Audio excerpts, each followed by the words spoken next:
Rational numbers from your, आपने अभी तक जो भी पढ़ा होगा आपने देखा है कि भी आपके पास नेचुरल नंबर्स का नाम आपने सुना होगा, नेचुरल नंबर्स, इनको जो है आप काउंटिंग नंबर्स भी कह सकते हैं। कौन से नंबर्स? नेचुरल नंबर्स, इनको आप काउंटिंग नंबर्स भी कह सकते हैं।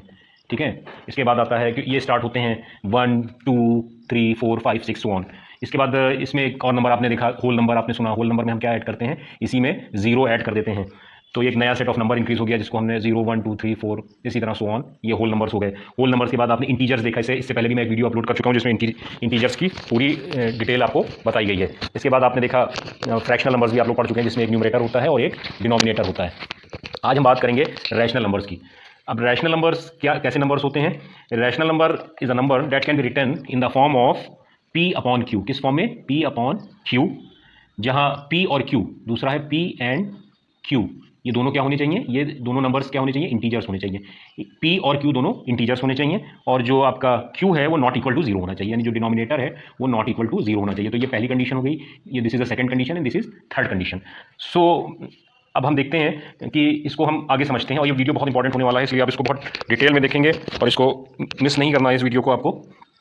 सो खूब लाइक कीजिए, शेयर कीजिए, सब्सक्राइब कीजिए, और ये जो natural numbers, whole numbers, number system पे मेरा पूरा एक वीडियो है बेसिक ऑफ मैथ्स में, वो जाके आप देख सकते हैं। तो इसको बहुत ही माइन्यूटली मैं बताने जा रहा हूँ, तो ये बहुत ही इंपॉर्टेंट होने वाला है वीडियो। सो आप देखेंगे कि इसमें क्या होता है। एवरी नेचुरल नंबर, देखिए जितने भी नेचुरल नंबर्स हैं, क्योंकि नेचुरल नंबर काउंटिंग नंबर्स होते हैं, वो कहाँ से स्टार्ट होते हैं? 1 से। तो जितने भी नेचुरल नंबर्स हैं 1 2 3 सो ऑन, ये सारे रैशनल नंबर होते हैं। ये तीन प्रॉपर्टीज आपको हर जगह देखनी है कि ये ट्रू हो रही है कि नहीं हो रही है। अगर ये तीन प्रॉपर्टीज ट्रू हो रही हैं तो वो नंबर जो है वो रैशनल नंबर होगा। अब हर नेचुरल नंबर क्यों रैशनल नंबर होता है? क्यों रैशनल नंबर होता है? क्योंकि आप किसी भी नंबर को, फॉर कोई नेचुरल नंबर ले लीजिए, आप फॉर एग्जांपल 2 ले लीजिए। 2 को आप क्या कैसे राइट कर सकते हो? 2, या आप 2 को ये भी राइट कर सकते हो 2 अपॉन 1। 2 अपॉन 1 का भी मतलब 2 ही हुआ। अब देखिए ये P अपॉन Q के फॉर्म में है, यस है। P और Q दोनों इंटीजर हैं, यस हैं दोनों इंटीजर, और जो डिनोमिनेटर है यानी कि Q जीरो नहीं है। तो इस तरह से ये नेचुरल नंबर है, लेकिन ये एक रैशनल नंबर भी है। तो एवरी नेचुरल नंबर, हर नेचुरल नंबर जो है वो क्या होता है? एक रैशनल नंबर भी होता है। ये आपको ध्यान रखना है, क्योंकि कोई भी नेचुरल नंबर, मैंने आपको एग्जांपल, अब आप कोई भी नंबर ले लो, आप 35 आपने राइट किया, 35 का मतलब क्या होता है? 35 अपॉन 1, 35 का मतलब होता है 35 अपॉन 1। सो अब दूसरा आता है, तो आप 30, अब जब इस फॉर्म में हम कन्वर्ट कर देते हैं और ये तीनों प्रॉपर्टीज उस पर अप्लाई करेंगे, तो ये आपको किस में कन्वर्ट हो जाएगा? ये कन्वर्ट हो जाएगा आपका रैशनल नंबर में। Every natural number is a rational number. अब दूसरा आता है zero is also a rational number. Zero is a rational number. जो जीरो है, अगर आपके पास कहीं जीरो, तो जीरो भी एक रैशनल नंबर होता है। क्यों? क्योंकि जीरो को आप कैसे लिख सकते हो? 0 अपॉन 1 भी राइट कर सकते हो, 0 अपॉन -1 भी राइट कर सकते हैं आप, एंड सो ऑन। सो अब अगर आप इसको जीरो को इस फॉर्म में लिख रहे हैं तो ये क्या हुआ? यहाँ पे आप देखिए P अपॉन Q के फॉर्म में है, यस, P और Q के फॉर्म में है, यानी कि न्यूमरेटर है और डिनोमिनेटर है, दोनों इंटीजर हैं, यस दोनों इंटीजर हैं, और डिनोमिनेटर जीरो नहीं है, न्यूमरेटर जीरो है, न्यूमरेटर जीरो है। तो zero is also a, zero भी इज अ रैशनल नंबर, ये याद रखिएगा, zero is also a rational number. अब एवरी इंटीजर, ये फर्स्ट पॉइंट हो गया आपका, ये सेकंड हो गया। थर्ड पॉइंट क्या कह रहा है कि every integer is a rational number. कोई भी इंटीजर ले लीजिए, फॉर एग्जांपल अगर आप ले लीजिए -7, तो -7 को, ये आपको पता है इंटीजर निगेटिव भी होते हैं, पॉजिटिव भी होते हैं। मेरा वीडियो है उस पर, उसको जाके आप देख सकते हैं, इंटीजर्स पे फुल फ्लेज वीडियो बना रखा है मैंने। तो -7 को आप कैसे राइट कर सकते हो? -7 अपॉन 1। तो आप देख लीजिए इसमें, ये P अपॉन Q के फॉर्म में है, यस, न्यूमरेटर भी है, डिनोमिनेटर, P अपॉन Q का मतलब न्यूमरेटर एंड डिनोमिनेटर, और दोनों इंटीजर हैं, यस, ये नेगेटिव इंटीजर है लेकिन इंटीजर है, तो ये नेगेटिव, ये इंटीजर है, और डिनोमिनेटर आपका जीरो नहीं है। तो -7 को आप -7 अपॉन 1 भी लिख सकते हो। तो हर इंटीजर भी एक रैशनल नंबर होता है।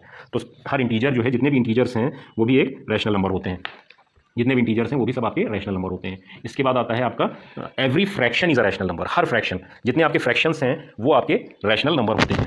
देखिए फ्रैक्शन में क्या होता है, फ्रैक्शन और रैशनल नंबर में बहुत ही माइन्यूट डिफरेंस है, इसको आपको समझना होगा। जैसे कोई फ्रैक्शन में भी P अपॉन Q होता है, और रैशनल में भी P अपॉन Q होता है, हाँ होता है, ठीक है। P एंड Q, इसमें क्या होता है, P और Q दोनों इंटीजर्स होते हैं रैशनल में, और फ्रैक्शन में क्या होता है, P तो होल नंबर होता है और Q तुम्हारा नेचुरल नंबर होता है। मतलब P जो है होल नंबर है और Q नेचुरल नंबर है। तो अब देखते हैं, इसको हम समझते हैं। जैसे कोई नंबर हमने लिया 5/7, अब 5/7 is a fraction as well as rational number. तो हम कह सकते हैं हर फ्रैक्शन एक रैशनल नंबर है। ये एक देखिए, इसे P अपॉन Q के फॉर्म में है, दोनों इंटीजर भी हैं और डिनोमिनेटर जीरो नहीं है, ये ऊपर जो आपको प्रॉपर्टीज दी हुई हैं। तो हर every fraction is a rational number. इसको नोट कर लीजिएगा, वीडियो को पॉज करके देखिएगा, every fraction is a rational number. But a number like -5/7, अब कोई नंबर अगर हम ले लेते हैं -5/7 ले लेते हैं, या 5/-7 ले लेते हैं, कोई भी नंबर ले सकते हैं। ये रैशनल नंबर तो है लेकिन फ्रैक्शन नंबर नहीं है। ये रैशनल नंबर तो है लेकिन ये फ्रैक्शनल नंबर नहीं है। क्यों? ऐसा क्या है कि ये रैशनल नंबर है लेकिन ये फ्रैक्शनल नंबर नहीं है? देखिए -5 रैशनल नंबर होने के लिए क्या प्रॉपर्टी होनी चाहिए? P अपॉन Q के फॉर्म में हो, P और Q दोनों इंटीजर हो, और आपका जो क्यू है यानी डिनोमिनेटर जीरो नहीं होना चाहिए, वो नहीं है। लेकिन फ्रैक्शन होने के लिए क्या होना चाहिए, पी अपॉन क्यू के फॉर्म में है, यस है, पी अपॉन क्यू के फॉर्म में है, लेकिन फ्रैक्शन होने के लिए क्या होता है, पी आपका होल नंबर हो और क्यू आपका नेचुरल नंबर हो। और नेचुरल नंबर आपके काउंटिंग नंबर्स जो हैं वो कहाँ से स्टार्ट होते हैं, वो 1 से स्टार्ट होते हैं। लेकिन आप यहाँ पे जो देख रहे हैं कि यहाँ पे निगेटिव भी है, तो फ्रैक्शन होने के लिए क्या होना चाहिए, पी अपॉन क्यू के फॉर्म में होना चाहिए, पी यानी न्यूमरेटर आपका होल नंबर होना चाहिए और जो आपका क्यू है वो नेचुरल नंबर होना चाहिए। यहाँ ये कंडीशन फॉल्स हो रही है, तो ये रैशनल नंबर तो हो सकता है लेकिन ये फ्रैक्शनल नंबर नहीं हो सकता। यहाँ वीडियो को पॉज कर लीजिएगा और इसको अगेन जाके फिर से देखिएगा। तो ये 4 प्रॉपर्टीज़ हो गई आपकी। आपको हम बताते हैं कि पॉजिटिव रैशनल नंबर्स किन्हें कहते हैं। तो पॉजिटिव रैशनल नंबर्स क्या होते हैं, पॉजिटिव रैशनल नंबर्स वो होते हैं if both numerator, for example कोई नंबर है 8/11, तो if both numerator and denominator are positive, तो ये पॉजिटिव हो गया, ठीक है बात है भाई। और अगर दोनों निगेटिव भी हैं, इफ बोथ आर निगेटिव, तब भी ये क्या होगा, ये पॉजिटिव होगा। कैसे, ये निगेटिव निगेटिव कैंसिल हो जाएगा और ये क्या हो जाएगा, पॉजिटिव। तो पॉजिटिव रैशनल नंबर्स के लिए क्या होता है, numerator and denominator both should be positive और निगेटिव। और अगर कोई एक, फॉर एग्जाम्पल ये 8/11 है, अगर कोई एक नंबर यहाँ पे निगेटिव है तो ये नंबर क्या कहलाएगा, ये निगेटिव आपका नंबर, निगेटिव रैशनल नंबर कहलाएगा। कि कौन सा रैशनल नंबर कहेगा, निगेटिव रैशनल नंबर कहलाएगा। इसके बाद आता है एब्सोल्यूट वैल्यू। कौन सी value, absolute value. Absolute value किसे कहते हैं, एब्सोल्यूट वैल्यू मैंने आपको इंटीजर्स में इसका वीडियो दिया था, is the actual distance on the number line between 0 and that number. Integer में इसकी ये डेफिनेशन थी। Similarly the same definition applies here also. तो अगर absolute value of rational number is also a positive numerical value, क्योंकि absolute value जो है कभी भी निगेटिव नहीं हो सकता। एब्सोल्यूट वैल्यू एक डिस्टेंस, और डिस्टेंस कभी भी निगेटिव नहीं होता है। फॉर एग्जाम्पल अगर मैंने आपसे कहा था 4, ये इंटीजर में दिखा रहा हूँ, ये 4 है, इसकी ये निगेटिव है, तो भी इसकी एब्सोल्यूट वैल्यू 4 होगी। और डिटेल में इसका आप वीडियो जाके देख सकते हैं, इंटीजर का वीडियो मैंने कंप्लीट बनाया हुआ है। तो कोई रैशनल नंबर है 6/7, तो इसकी जो एब्सोल्यूट वैल्यू है, एब्सोल्यूट वैल्यू के लिए 2 बार्स लगाते हैं तो ये पॉजिटिव होगी, ये भी 6/7 है। अगर 6/7 है ये और निगेटिव है, तब भी ये एब्सोल्यूट वैल्यू इसकी 6/7 ही होगी, क्योंकि एब्सोल्यूट वैल्यू कभी भी निगेटिव नहीं होती है। Same rule which was applied in integer applies here also. So these 2 concepts are clear. Video को पॉज करके आप अगेन इसको फिर से समझ लीजिएगा।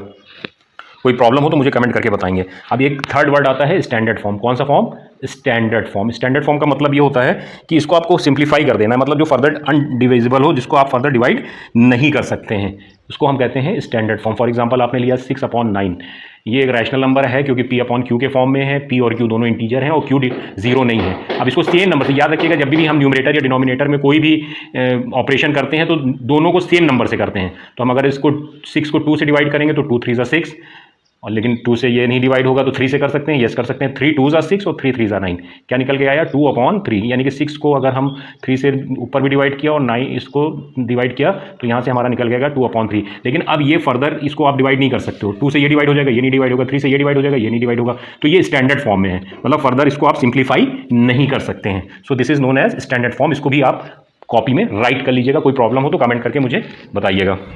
अब इसके बाद जो कॉन्सेप्ट आ रहा है बहुत ही इंपॉर्टेंट है, that is rational number on number line. बहुत ही इंपॉर्टेंट कॉन्सेप्ट है, कंसंट्रेट कर लीजिए, सारे डिस्ट्रैक्शंस दूर कर लीजिए, नहीं तो आपको you will not understand and it is very important. बच्चों को बिल्कुल भी समझ में नहीं आता है। इंटीजर नंबर लाइन आप पढ़ चुके हैं। इंटीजर नंबर लाइन में क्या होता है, आप एक लाइन ड्रॉ करते हैं और ये आपने 0 दिया और आपने इसी तरह 1 2 3 1 2 3 और निगेटिव के लिए -1 -2 और -3 सो ऑन। सो आप देख रहे हैं लेफ्ट साइड में निगेटिव इंटीजर्स होते हैं और राइट साइड में पॉजिटिव इंटीजर्स होते हैं। इंटीजर्स जो कि निगेटिव पॉजिटिव दोनों होते हैं। तो इस तरह से इंटीजर नंबर लाइन होती है। In a similar manner rational numbers can also be graphed on a number line. हम देखते हैं कि इसको हम कैसे करेंगे। बिल्कुल ऐसे ही हम करते हैं। इसमें क्या करेंगे, सबसे पहले आप एक नंबर लाइन ड्रॉ कर लेंगे। चलो भाई हम एक नंबर लाइन ड्रॉ कर लेते हैं। ये हमने एक नंबर लाइन ड्रॉ कर ली। अब इस नंबर लाइन को ड्रॉ करने के बाद हमने क्या किया, देखिए जो भी आपका रैशनल नंबर है ना, तो जो डिनोमिनेटर में नंबर होता है is how many equal parts each unit is divided into. For example आपको -3/5 और 4/5 और -2/5, ये कुछ रैशनल नंबर हैं जो प्लॉट करने हैं। तो सबसे पहले आप क्या करोगे कि आप सिंपल आप देख रहे हैं कि यहाँ डिनोमिनेटर में क्या है, 5 है। तो आपको हर यूनिट को 5 सिमिलर पार्ट्स में डिवाइड करना होगा। तो सबसे पहले ये आपका बीच का पार्ट हो गया, ये आपका ज़ीरो हुआ और यहाँ पे आप 1 ले लेंगे और यहाँ पे आप क्या करेंगे, -1 ले लेंगे। इसको आप कह सकते हैं O भी कह सकते हैं, इसको आप ए कह सकते हैं और इसको बी। अब आपको क्या करना है, इसको आप देख रहे हैं आपको डिनोमिनेटर में यहाँ क्या है 5 है, तो 5 पार्ट्स में आपको इसको डिवाइड करना है। चलो भाई डिवाइड करो इसको जल्दी से। 1, अरे यार ये मार्कर नहीं चल रहा है, 1 2 3 4 और ये 5। इसी तरह इधर ले लीजिए 1 2 3 4 और 5। अब देखिए इसको आपको प्लॉट आप कैसे करेंगे। There are the various points of division represent the rational number as mark. अब ये आपका ये आप देख रहे हैं इसको आपने 5 पार्ट्स में डिवाइड कर लिया, जीरो को इंक्लूड नहीं करना, यहाँ से देख लीजिए 1 2 3 4 5, 1 2 3 4 5। अब ये हो जाएगा आपका 1/5, ये हो जाएगा आपका 1/5, ये हो जाएगा आपका 2/5, ये हो जाएगा आपका 3/5, ये हो जाएगा आपका 4/5 और ये नंबर जो है ये आपका हो जाएगा 5/5। जब इसको आप काटेंगे तो 1 ही आ जाएगा। इसी तरह से आप इधर चलेंगे तो ये हो जाएगा आपका -1/5, -2/5, -3/5, -4/5 और -5/5। जब इसको आप काटेंगे तो -1 आ जाएगा। तो जितना डिनोमिनेटर में जो नंबर दिया है उतने पार्ट्स में आप इसको डिवाइड कर लेंगे, जीरो छोड़ के। होप्स हो कि ये पॉइंट आपको क्लियर हो गया। अब आगे बढ़ते हैं, थोड़ा सा इसको रब करेंगे।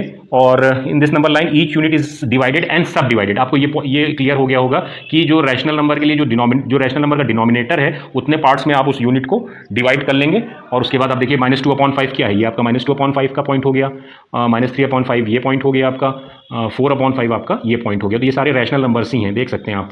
सेम इसी पैरामीटर पे आप उतार के देख सकते हैं। P/Q के फॉर्म में है, P और Q दोनों इंटीजर हैं और Q 0 नहीं है। और किस तरह से हमने प्लॉटिंग की है, वीडियो को पॉज कीजिए, रिवाइंड करके फिर से आप इसको एक बार देखिए। कोई प्रॉब्लम हो तो कमेंट करके बताइएगा। अब आपको एक नंबर लाइन और दिखाते हैं, इसमें डिवाइडेड इनटू सब divided into almost 8 equal parts. देखिए एक नंबर लाइन हम ड्रॉ करते हैं। एक नंबर लाइन ये हमने ड्रॉ की, थोड़ी लंबी सी नंबर लाइन ड्रॉ की है। अब देखिए इसमें हमने ये पॉइंट लिया है, इसको ये O है, बहुत अच्छी बात है। O और 0, ये 0 है, ये O हो गया। इसके बाद हमको 8 पार्ट्स में डिवाइड करना है, तो हम जो 1 है हमारा, ये 1 है, ठीक है। इसके बाद ये हमारा यहाँ पे फॉर एग्जांपल 2 है और ये -1 है और ये -2 है। ये हमारे इंटीजर्स हो गए। अब इसके बाद देखिए हम कैसे करते हैं। 8 पार्ट्स में हमने इसको डिवाइड करना है, तो कर लेते हैं भाई साहब 8 पार्ट्स में इसको डिवाइड। 1 2 3 4 5 6 7 8। इधर भी कर लेते हैं 1 2 3 4 5 6 7 और 8। 1 2 3 4 5 6 7 8। 1 2 3 4 5 6 7 8। बहुत डिस्टेंस इसका इक्वल नहीं है, लेकिन जब आप स्केल से ड्रॉ करेंगे तो आप इक्वल डिस्टेंस पे ड्रॉ कर सकते हैं। बस ये ध्यान रखिएगा, आप काउंट कर लीजिएगा। देखिए 8 पार्ट्स में है, 0 को छोड़ के या यहाँ 1 को छोड़ के, ठीक है। यहाँ से जो रेड लाइन्स हैं उनको हम काउंट करेंगे, 1 2 3 4 5 6 7 और ये 8। उस पॉइंट पर जाके 8 हो जाएगा। अब अगर इस पर हमको प्लॉट करना है, देखिए 3/8, तो 3/8 कहाँ पे होगा। ये आपका ये पॉइंट क्या हुआ, ये पॉइंट हुआ आपका 1/8 हुआ, ये आपका 2/8 हुआ, ये आपका 3/8 हो गया। अब अगर हम आपसे कहें 1/2 आप बताइए इसमें कहाँ है, तो आप कहेंगे अरे भाई 1/2 कहाँ है। लेकिन देखिए किस तरह से 1/2 निकल के आता है। ये 3/8 हुआ और ये पॉइंट आपका क्या हुआ, ये 4/8 हुआ। तो ये 4/8 को आप क्या लिख सकते हो, इसको आप स्टैंडर्ड फॉर्म में लेके आओ।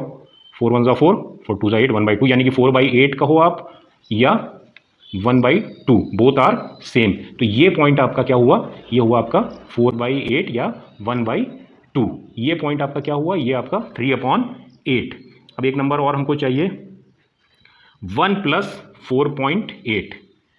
अगर हम आपसे कहें 1 होल 4 यहाँ ले लेते हैं 1 होल 4/8। तो देखिए ये जो नंबर है ना, ये आप पहली यूनिट आपकी पूरी है, तो यहाँ तक 1 हो गया और 4/8। ये फिर अगेन यहाँ से अगर आप चलेंगे तो ये 1/8, 2/8, 3/8, 4/8। तो ये पॉइंट आपका हुआ 1 होल 1 4/8। क्योंकि इसको आप कैसे राइट कर सकते हैं, 1, इसको देखिए आप कैसे राइट करेंगे, 1 + 4/8।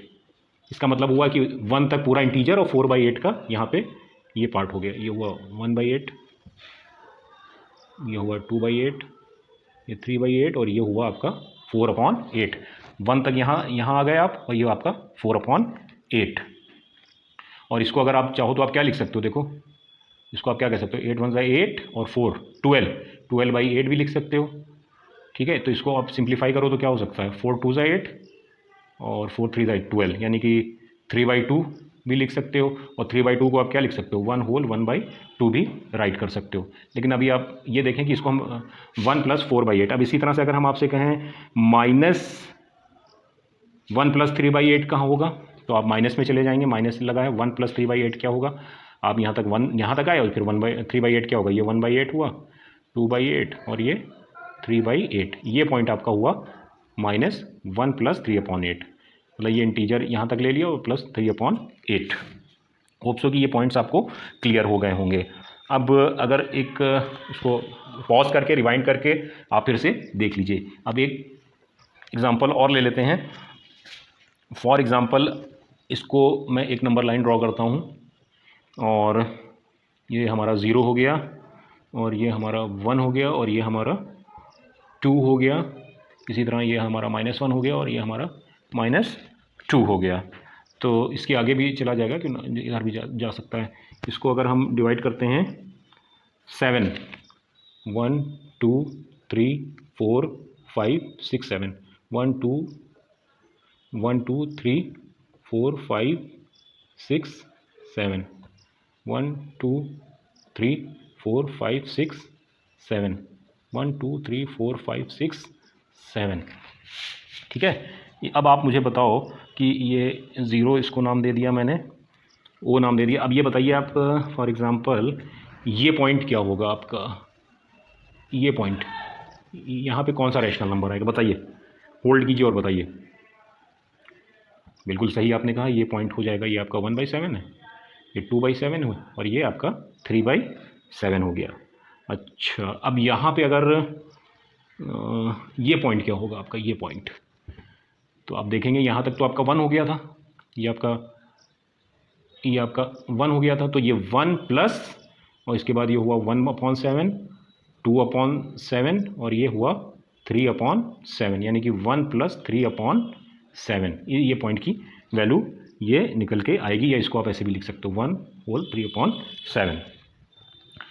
तो अब ये इस पॉइंट का आप हमें बताइए क्या होगा। ये नेगेटिव में है, ऑब्वियस सी बात है, पॉज करके बताइएगा कमेंट करके, और इस पॉइंट का क्या होगा, ये आपका वर्क है। इसी तरह से आप नंबर्स लाइन पे नंबर्स को रिप्रेजेंट कर सकते हैं। इसको रिवाइंड करके आप अगेन देख लेंगे। इसके बाद आता है equivalent rational numbers. Equivalent rational numbers में क्या होता है, जैसे कोई रैशनल नंबर है उसके बराबर का आपको कौन सा रैशनल नंबर दूसरा लेना है। इक्विवेलेंट रैशनल नंबर, कौन सा रैशनल नंबर, इक्विवेलेंट मतलब बराबर के, इक्विवेलेंट रैशनल नंबर। तो इक्विवेलेंट रैशनल नंबर में क्या करेंगे, यहाँ आपको सेम नंबर से ऊपर नीचे मल्टीप्लाई करना है, तो आपको इक्विवेलेंट रैशनल नंबर निकल आएगा। फॉर एग्जांपल अगर हम यहाँ पे लेते हैं -2/3, अब इसको अगर हम ये हमारा एक रैशनल नंबर है, तो इसको अगर हम सेम नंबर से ऊपर नीचे मल्टीप्लाई करेंगे, जैसे 3 से किया, फिर -2/3 को हमने किया 4 से किया, तो ये हमारा कितना निकला -6/9, और फिर यहाँ पे कितना निकला, ये हमारा -8/12, तो ये -2/3, -6/9 और ये 8/12, ये सब इक्विवेलेंट रैशनल नंबर है। कैसे देख लीजिए, अगर इसको आप सिंप्लीफाई करेंगे तो ये 3 2 6, 3 3 9 यही आ गया, 4 2 8, 4 3 12, सेम नंबर से सब में से -2/3 निकल के चला आएगा। तो सेम नंबर से ऊपर नीचे जब आप मल्टीप्लाई करेंगे ऐसा रैशनल नंबर को नॉन सेम नंबर से ऊपर नीचे मल्टीप्लाई करेंगे, वो नंबर कैसा होना चाहिए, नॉन जीरो इंटीजर। ये याद रखिएगा, जिस नंबर से आपको मल्टीप्लाई करना है वो होना चाहिए नॉन जीरो इंटीजर। ये देख रहे हैं आप, ये देखिए नॉन जीरो इंटीजर, ये non zero integer. Okay, hope so कि आपको इक्विवेलेंट रैशनल नंबर निकालना आ गया है। इसके बाद आता है ordering and comparing rational numbers. Rational numbers को कैसे कंपेयर करेंगे, ये बहुत इंपॉर्टेंट है। जैसे आपका कोई भी रैशनल नंबर है 3/14 और है आपका 5/21। अब आपको इसमें बताना है कौन बड़ा है और कौन छोटा है, तो इसके कुछ रूल्स होते हैं जिनको आपको देखना है। उसके लिए आपको क्या करना है, देखिए पॉजिटिव रैशनल